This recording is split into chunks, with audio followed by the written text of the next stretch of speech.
Record 10, a letter, a manhunt. Harry the First. Yesterday was for me a kind of filter paper which chemists use for filtering their solutions. All suspended and superfluous particles remain on the paper. This morning I went downstairs, all purified and distilled, transparent. Downstairs in the hall, the controller sat at a small table, constantly looking at her watch and recording the numbers who were leaving. Her name is Well, I prefer not to give her number, for I fear I may not write kindly about her, although as a matter of fact she is a very respectable, mature woman. The only thing I do not like in her is that her cheeks fold down a little like gills of a fish. Although I do not see anything wrong in this appearance, she scratched with her pen and I saw on the page D503. And suddenly, splash, an ink blot.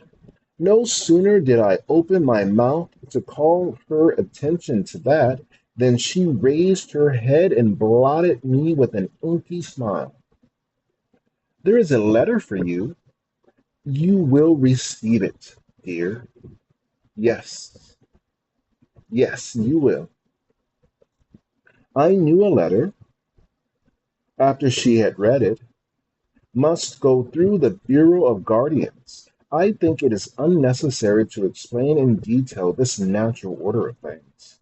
I would receive it not later than 12 o'clock, but that tiny smile confused me. The drop of ink clouded the transparency of the distilled solution. At the dock of the integral I could not concentrate. I even made a mistake in my calculations. That never happened to me before. At 12 o'clock, again the rosy brown fish gills smiled, and at least the letter was in my hands. I cannot say why I did not read it right there, but I put it in my pocket and ran into my room. I opened it and glanced it over and sat down.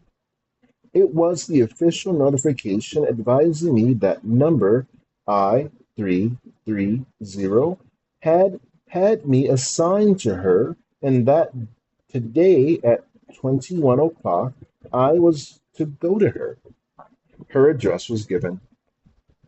No, after all that happened, after I showed her frankly my attitude toward her, besides, how could she know that I did not go to the Bureau of Guardians? She had no way of knowing that I was ill and could not. And despite all this, a dynamo was whirling and buzzing in my head. Buddha, yellow, lilies of the valley, rosy crescent. Besides, oh, wanted to come to see me today. I am sure she would not believe. How could one believe that I had absolutely nothing to do with the matter? That I am sure also that we, O and I, will have a difficult, foolish, and absolutely illogical conversation. No, anything but that. Let the situation solve itself mechanically. I shall send her a copy of this official communication. While I was hastily putting the paper in my pocket, I noticed my terrible ape-like hand. I remembered how that day during our walk she took my hand and looked at it. Is it possible that really, she, a quarter to 21, a white northern night, everything was glass, greenish, but it was a different kind of glass, not like ours, not genuine, but very breakable. A thin glass shell, and within that shell things were flying, whirling, buzzing. I should not have been surprised if suddenly The cupola of the auditorium had risen in slow, rolling clouds of smoke, or if the ripe moon had sent an inky smile, like that one at the little table this morning, or if in all the houses suddenly all the curtains had been lowered and behind the curtains, I felt something peculiar. My ribs were like iron bars that interfered, decidedly interfered with my heart, giving it too little space. I stood at a glass door on which were the golden letters I 330. I 330 sat at the table with her back to me. She was writing something. I stepped in. Here, I held out the pink check. I received a notification this noon, and here I am. How punctual you are. Just a minute, please, may I? Sit down. I shall finish in a minute. She lowered her eyes to the letter. What had she there, behind her lowered curtains? What would she say? What would she do in a second? How to learn it? How to calculate it, since she comes from beyond, from the wild ancient land of my dreams? From the wild ancient land of dreams. I looked at her in silence. My ribs were iron bars. The space for the heart was too small. When she speaks, her face is like a swiftly revolving, glittering wheel. You cannot see the separate bars. But at that moment the wheel was motionless. I saw a strange combination. Dark eyebrows running right to the temples, a sharp, mocking triangle, and still another dark triangle with its apex upward. Two deep wrinkles from the nose to the angles of the mouth, and these two triangles somehow contradicted each other. They gave the whole face that disagreeable, irritating X or cross, a face obliquely marked by a cross. The wheel started to turn, its bars blurred. So you did not go to the Bureau of Guardians after all. I did. I did not feel well. I could not. Yes, I thought so. Something must have prevented you. Matters little what. Sharp teeth, a smile. But now you are in my hands. You remember, any number who within 48 hours fails to report to the Bureau is considered. My heart banged so forcibly that the iron bars bent. If I were not sitting like a little boy, how stupid! I was caught like a little boy, and stupidly I kept silent. I felt I was in a net. Neither my legs nor my arms. She stood up and stretched herself lazily. She pressed the button and the curtains on all four wheels fell with a slight rustle. I was cut off from the rest of the world, alone with her. She was somewhere behind me, near the closet door. The unique was rustling, falling. I was listening, all listening. I remembered, no, it glistened in my mind for 100th of a second. I once had to calculate the curve of a street membrane of a new type. These membranes are handsomely decorated and are placed on all the avenues, registering all street conversations for the Bureau of Guardians. I remembered a rosy concave, trembling membrane, a strange being consisting of one organ only, an ear. I was at that moment such a membrane. Now the click of the snap button at her collar, at her breast, and lower. The glassy silk rustled over her shoulders and knees over the floor. I heard, and this was clearer than actual seeing. I heard how one foot stepped out of the grayish blue heap of silk, then the other. Soon I'd hear the creak of the bed and the tensely stretched membrane trembled and registered the silence. No, the sharp hammer-like blows at the heart against the iron bars, and endless pauses between beats. And I saw how she, behind me, hesitated for a second, thinking. The door of the closet. It slammed. Again, silk, silk. Well, all right. I turned around. She was dressed in saffron. I turned around. She was dressed in a saffron yellow dress of an ancient style. This was 1,000 times worse than if she had not been dressed at all.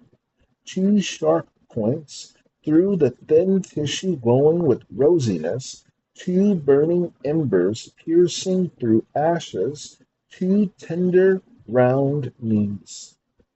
She was sitting in a low armchair. In front of her on a small square table, I noticed a bottle filled with something poisonously green and two small glasses on thin legs. In the corner of her mouth, she had a very thin paper tube. She was ejecting smoke formed by the burning of that ancient smoking substance whose name I do not now remember. The membrane was still vibrating. Within the sledgehammer was pounding the red-hot iron bars of my chest. I heard distinctly every blow of the hammer. And what if she heard it? What if she too heard it? But she continued to produce smoke very calmly. Calmly she looked at me, and nonchalantly she flicked ashes on the pink check. With as much self-control as possible, I asked, if you still feel that way, why did you have me assigned to you? And why did you make me come here? As if she had not heard it all, she poured some of the green liquid from the bottle into a small glass and sipped it. Wonderful liqueur. Want some? Then I understood. Alcohol. Like lightning, there came to memory what I saw yesterday, the stony hand of the well-doer, the unbearable blade of the electric ray, there on the cube, the head thrown backward, the stretched out body. I shivered. Please listen, I said. You know, do you not, that anyone who poisons himself with nicotine, more particularly with alcohol, is severely treated by the United States? Dark brows raised high to the temples, the sharp mocking triangle. It is more reasonable to annihilate a few than to allow many to poison themselves, end degeneration, etc. This is true to the point of indecency. Indecency, yes, to let out into the street such a group of bald-headed, naked little truths. Only imagine, please, imagine, say that persistent admirer of mine, S. Well, you know him. Then imagine if he should discard the deception of clothes and appear in public in his true form. Oh, she laughed. But I clearly saw her lower, sorrowful triangle, two deep grooves from the nose to the mouth. And for some reason, these grooves made me think that double curved being, half hunched, with wing like ears. He embraced her? Her? Such. Oh, naturally, I try now merely to express my abnormal feelings at that moment. Now, as I write, I understand perfectly that all this is as it should be, that he, S4711, like any other honest number, has a perfect right to the joys of life, and that it would be unjust. But I think the point is quite clear. I, 330, laughed a long, strange laugh. Then she cast a look at me, into me. The most curious thing is that I am not in the least afraid of you. You are such a dear, I am sure of it. You would never think of going to the bureau and reporting that I drink liqueurs and smoke.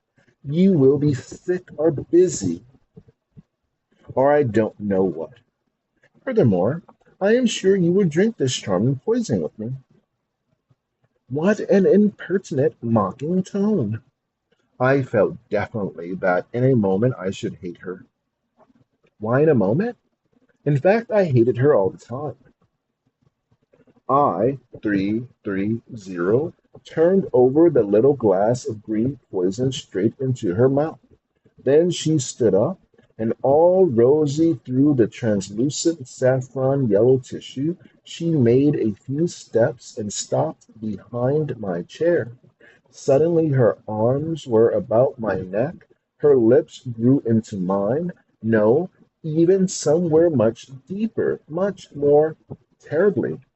I swear all this was very unexpected for me. This is why, perhaps, for I could not, at this moment I see clearly, I could not myself have the desire to. Unbearably sweet lips. I suppose it was a taste of the liqueur. It was as though burning poison were being poured into me, and more and more. I tore away from the earth and began revolving as an independent planet, down, down, following an uncalculable curve. What happened next I am able to describe only in an approximate way, only by way of more or less corresponding analogies. It never occurred to me before, but it is true. We who live on the earth, we are always walking over a seething red sea of fire which is hidden in the womb of the earth. We never think of it, but imagine the ground under our feet suddenly transformed into a thin glass shell. Suddenly we should behold. I became glass-like and saw within myself. There were two selves in me, one the former D503, number D503, and the other.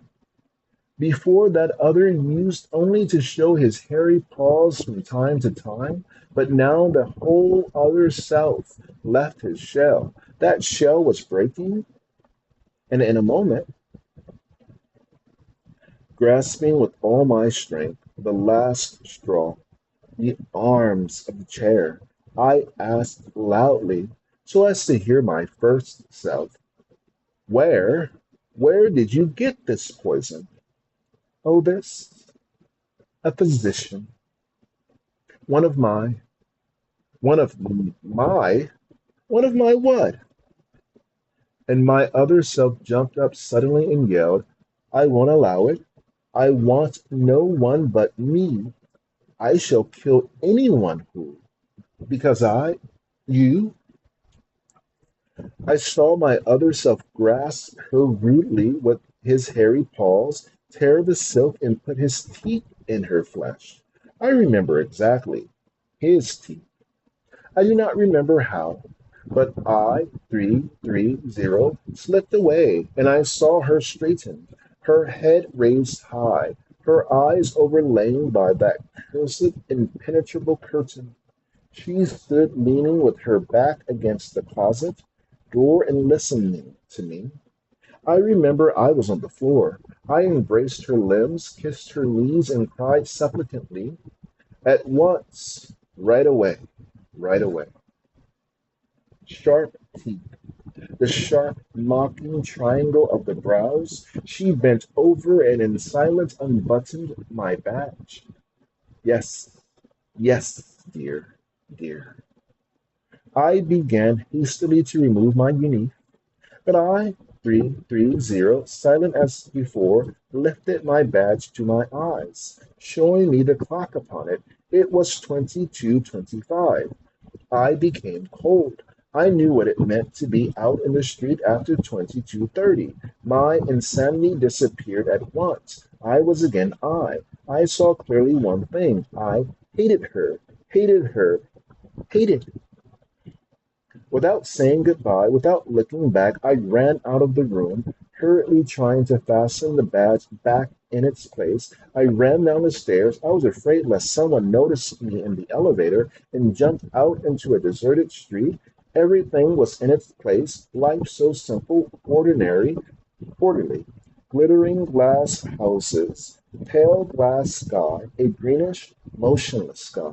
But under that cool glass something wild, something red and hairy, was silently seething.